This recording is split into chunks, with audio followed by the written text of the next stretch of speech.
Okay class, balancing of equation हम उस दिन कर रहे थे, उसको एक बार दोबारा से देख रहे हैं हम।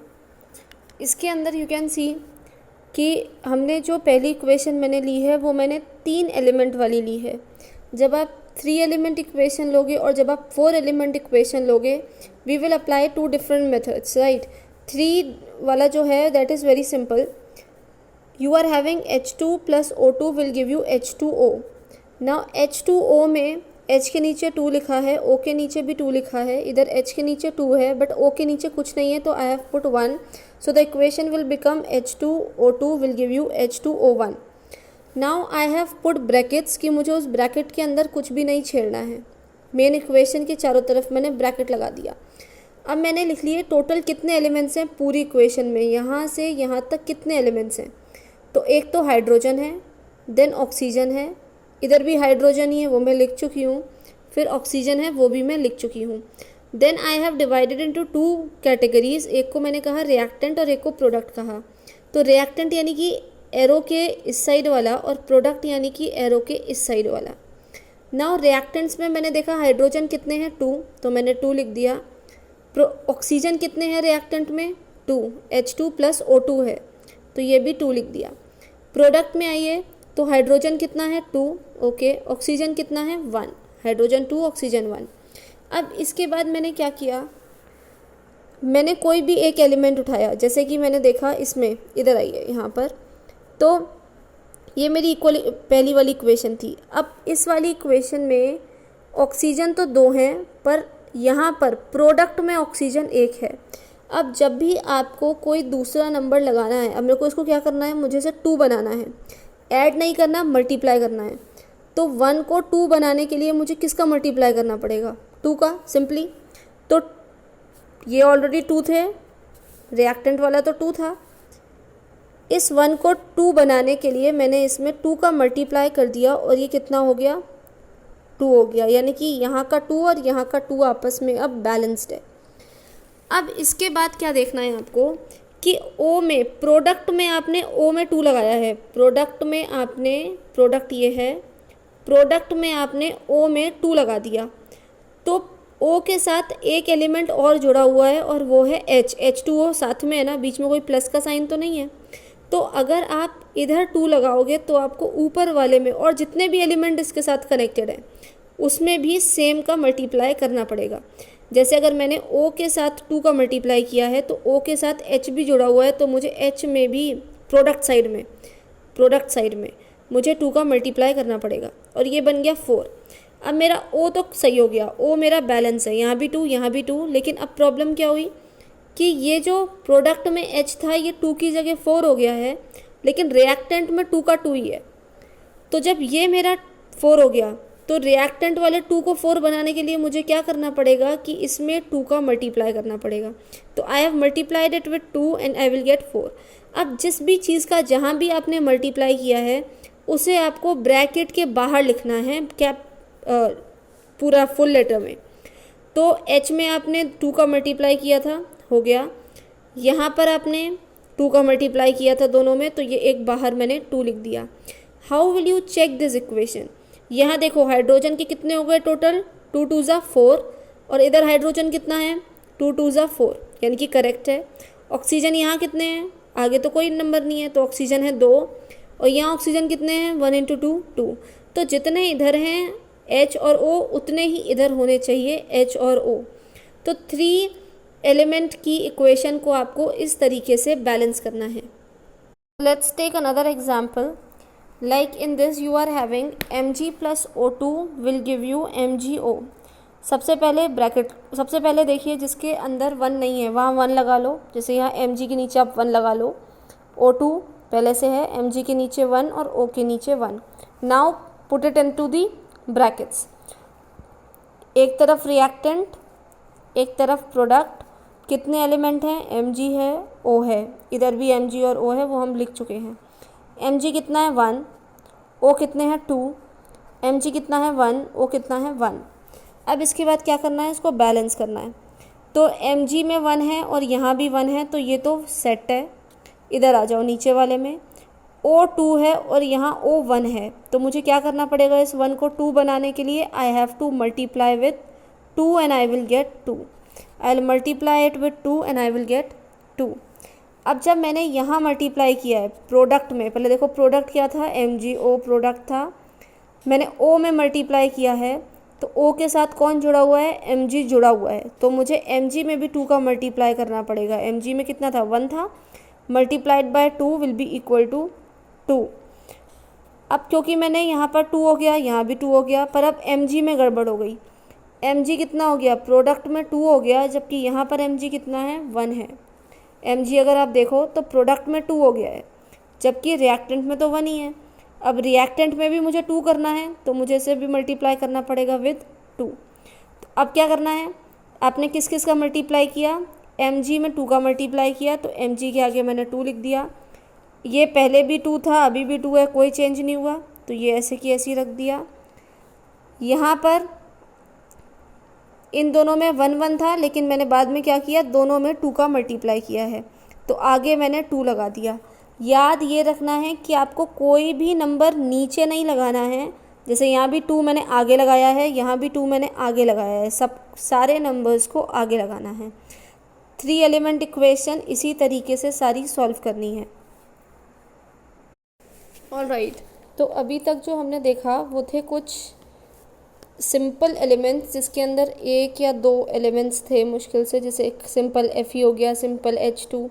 अब क्या है? अब हमारे पास 4 एलिमेंट इक्वेशन है जो थोड़ी सी कॉम्प्लेक्स है। नाउ इस इक्वेशन में अब क्या करना है? सबसे पहले की तरह ही जो सिंगल है उसके नीचे हमने 1 लगा दिया है। जैसे Fe के नीचे 1, O के नीचे 1, ये 3 4 पहले थे, 2 पहले से था, और सबके आगे ABCD लिख दिया। अब टोटल एलिमेंट्स कौन कौन से हैं पूरी इक्वेशन में वो हमें देखना है। तो Fe is there, H is there, O is there, उसके अलावा कोई चौथा एलिमेंट इसमें नहीं है। अब आपको total number of elements count करने हैं, जैसा मैंने होमवर्क में दिया था। Fe के एलिमेंट्स देखो, 1 into A will be equal to A। पहले आपको रिएक्टेंट में देखना है उस एलिमेंट को। Fe कहाँ है? यहाँ रिएक्टेंट्स में। रिएक्टेंट बस ये 2 हैं, Fe ये रहा, इसका A ये रहा, इज़ इक्वल टू, अब और कहीं Fe नहीं है इधर, अब Fe इधर है। Now what is 3 into C will be 3C। Now second is H, reactant में H ये रहा, 2 into B will be equal to 2B, is equal to H ये रहा, 2 into D will be equal to 2D। Oxygen पे आओ, तो oxygen ये रहा, 1 into B will be B, is equal to, यहाँ O कहाँ है? ये रहा, 4 into C will be equal to 4C। अब जब 3 इक्वेशन आपकी बन गई, कैसे बनाई हमने? Fe को रिएक्टेंट में ढूंढा, नंबर लिखा, एरो की जगह इक्वल का साइन, इधर Fe कितने हैं, H इधर कितना है रिएक्टेंट में, इक्वल का साइन, प्रोडक्ट में कितना है, और कितना है रिएक्टेंट में, इक्वल का साइन, और प्रोडक्ट में कितना है। अब इसमें अगर आप देखो, इस पूरे में यू कैन सी A एक बार आ रहा है, C 2 बार दिख रहे हैं मुझे, B भी 2 बार है, D 1 बार है। तो जो सबसे ज़्यादा है यानी कि C 2 बार और B 2 बार, दोनों में से किसी भी एक को 1 मान लेना है। तो ये मैंने इसको B इज़ इक्वल टू 1 कह दिया।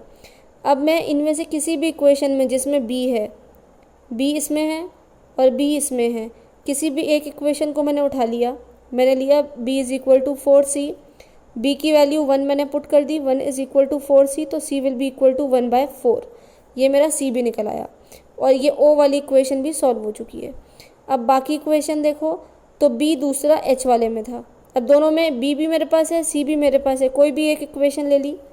मैंने ले ली 2B is equal to 2D, ये H वाली इक्वेशन ली, 2B is equal to 2D, B की वैल्यू 1 पुट करी, 2 into 1 will be equal to 2D, 2 into 1 will be equal to 2 is equal to 2D।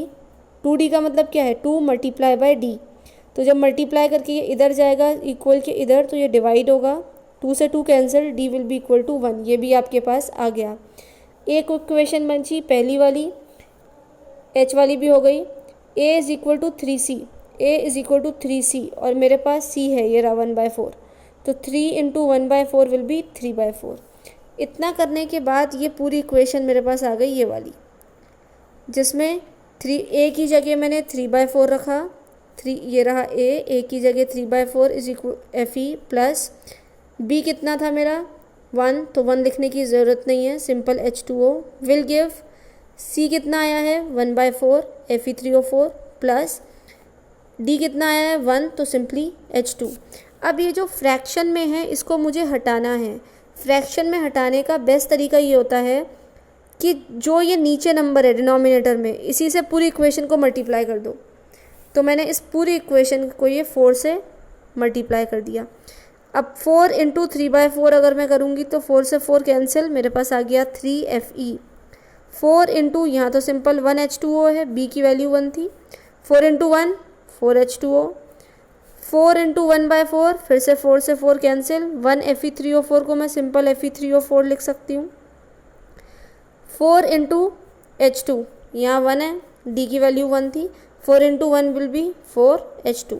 तो इसके बाद मैंने ये final 3Fe plus 4H2O will give 3FeSO4 simple Fe3SO4 plus 4H2। इस तरह से आपको एक लॉन्ग इक्वेशन को सॉल्व करना है। इसके अलावा अब आप दूसरी इक्वेशन अगर देखो, ये वाली जो मैंने सामने एक इक्वेशन रखी है, Zn plus H2SO4 will give ZnSO4 plus H2। Same पहले सबको 1 मान लिया है, 1। इसको आप एक बार खुद सॉल्व करके देखना, उसके बाद ये सोल्यूशन देखना। Zn plus H2SO4 will give ZnSO4 plus H2। नीचे जो नंबर है सबको 1 कर दिया जहाँ कुछ नहीं था, Zn के नीचे 1, S के नीचे 1, Zn S के नीचे 1।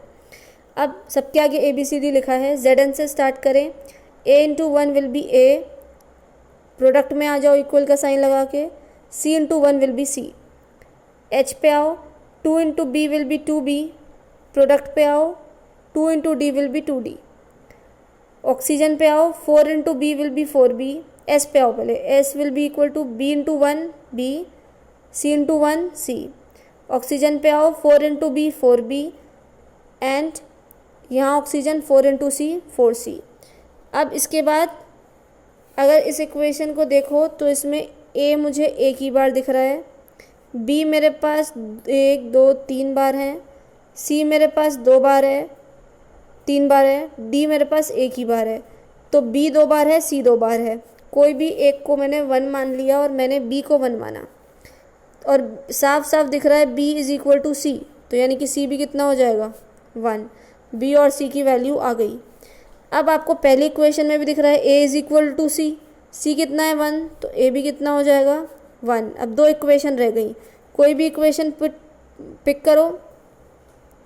तो जैसे ही आप दूसरी अब आपको A मिल गया, B मिल गया, C मिल गया, केवल D रहता है, तो D के लिए ये वाली इक्वेशन ले सकते हैं हम।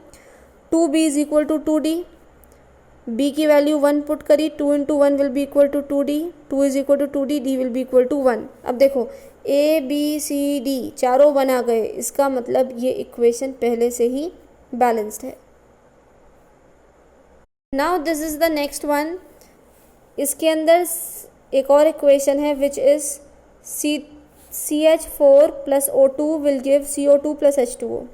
सिंपली अगेन C के नीचे 1, इधर भी C के नीचे 1 और O के नीचे 1। C 3 एलिमेंट हैं इसके अंदर, C H और O। C को देखो पहले, रिएक्टेंट में C कहाँ है, ये रहा, तो A × 1 will be equal to A is equal to, product में कहाँ है, ये रहा, 1 × C will be C। Hydrogen पे आओ, हाइड्रोजन ये रहा, 4 × A विल बी 4A, इधर कहाँ है, 2 × D will B 2D। Oxygen ये रहा, 2B is equal to, oxygen ये रहा 2C, और ऑक्सीजन यहाँ भी है D में, तो 2C और बीच में ये जो प्लस का साइन था ये कॉपी किया हमने, 2C plus 2 × C will B 2C plus 1 × D will B simple D। अब मेरे पास ये 3 इक्वेशंस आ गई। इसमें अगर देखो तो A 2 बार है, C भी 2 बार है, D भी 2 बार है और B एक ही बार है। कोई भी एक चीज़ 1 ले लो, तो मैंने A को 1 लिया, जब A को 1 लिया तो पहली इक्वेशन में A = C, तो C अपने आप 1 हो गया। दूसरी इक्वेशन में आओ, 4A = 2D, A की वैल्यू रखो, 4 × 1 विल बी 2D, 4 = 2D, तो D will be equal to 2। A आ गया, सी आ गया, डी आ गया, क्या बचा? बी, तीसरी equation. 2b is equal to 2c plus D. 2 into B will be equal to C की वैल्यू रखी, 2 इंटू 1, सी की वैल्यू ये रही, और डी की वैल्यू 2 है, 2 पुट किया, सॉल्व किया, I will get B is equal to 2। अब सबको पुट कर दो, यहाँ ए की जगह 1, तो 1 लिखने की ज़रूरत नहीं है, CH4। बी की जगह 2, तो 2O2 गिव यू, सी की जगह 1 लिखने की ज़रूरत नहीं है, सिंपल CO2। डी की जगह 2, 2H2O। So this is the balanced final equation.